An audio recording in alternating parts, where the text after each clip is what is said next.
কান্নাকাটি করেন না ভাই, কান্নাকাটি করেন না। আল্লাহ তুমি রক্ষা করো, এই জালিমদের শাস্তি দিও মালিক, এই জালিমদের বিচার করো মালিক।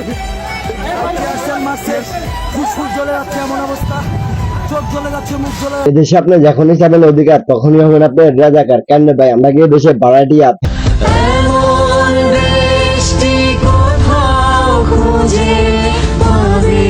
হ্যাঁ, আপনারা টাইটেল এবং থাম্বনেল দেখে যেটা দেখতে আছেন ওটা শুরু করা যাক। চলেন শুরু করি। তাহলে চলো।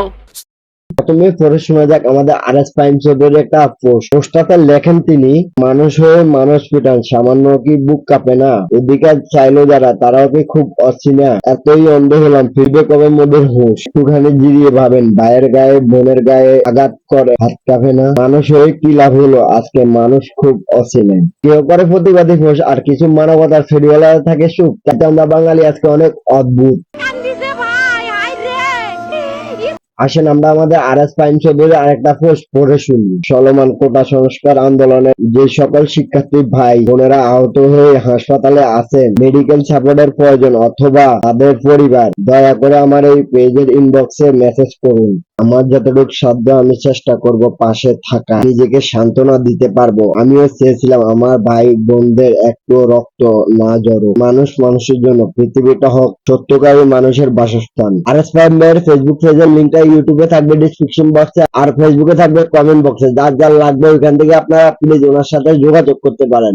স্যালুট ভাই আপনাকে। আমাদের বাংলাদেশের গর্ব তামিম ইকবাল খানের একটা পোস্ট করছে, এটা কি আন্দোলনকারীদের পক্ষে না বিপক্ষে, আমরা একটু পড়ে শুনি। চলেন। আপনারা জানেন বড় ভাইয়ের অসুস্থতা আমার পরিবারে একটা কঠিন সময় যাচ্ছে। আমিও দেশের বাইরে আছি, তবে দেশে যা হচ্ছে তার জন্য মনটা আরো অস্থির হয়ে গেছে। কোন রক্তপাত, কোন মৃত্যু কাম্য নয়। তোমরা দেশের ভবিষ্যৎ, তাই কোনো সংঘাত নয়, আলোচনায় সমাধান হোক। দেশ ও দেশের মানুষ ভালো থাকুক। প্রথমত আল্লাহ যেন আপনার কথা কবুল করে, কিন্তু এই দেশটা কি শান্তি হবে আল্লাহ ছাড়া কেউ জানে না। আমাদের প্রেসার তাসলিম আহমেদের পোস্টটা পড়ে শোনা যাক। আসসালামু আলাইকুম। ওয়ালাইকুম সালাম। শিক্ষায় যদি জাতির মেরুদণ্ড হয় তবে শিক্ষার্থীরা হলো হৃৎপিণ্ড। আমি চাই না আর কোনো রক্ত ঝরুক, খালি হোক কোনো মায়ের কোল। শান্তি চাই, শান্তি চাই, শান্তি আমরাও চাই। এ দেশের অস্থিরতা মানে আমরা সকল দেশপ্রেমীর অস্থিরতা। নিঃসন্দেহে তুই ঠিক কথা বলেছিস। তবে আমাদের অনেক দেশপ্রেমী টিকেটাররা নিজেদের কষ্ট জানালেও ফেসবুকে পোস্টের মাধ্যমে। এর ভিতরে আমাদের মুর্শিদ ভাই আরেকটা পোস্ট করলো, চলেন ওইটা একটু পড়ে শুনি।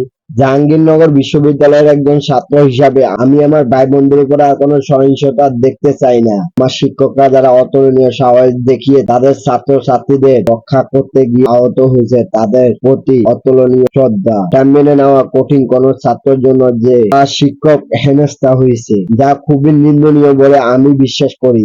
যে কোনো উপায় হোক এই রক্তপাত বন্ধ হোক, শান্তি আসুক। এভাবে বড় বড় পোস্ট করে তারা তাদের আবেগ ঘন প্রকাশ করলো। কিন্তু আমাদের যা মানবতার অনেক ফেরিওয়ালা আছে, তাদেরকে মানবতার ফেরিওয়ালা নামের বাংলাদেশের 90% চিনে। মানবতার ফেরিওয়ালাটা একটা পোস্ট করার মতো শক্তি পায় না। আমাকে সব জানতেই হবে। ভিডিওটা কেমন লাগছে একটু কমেন্ট করে জানাবেন ভাই। মন দিন খারাপ আছে বর্তমানে।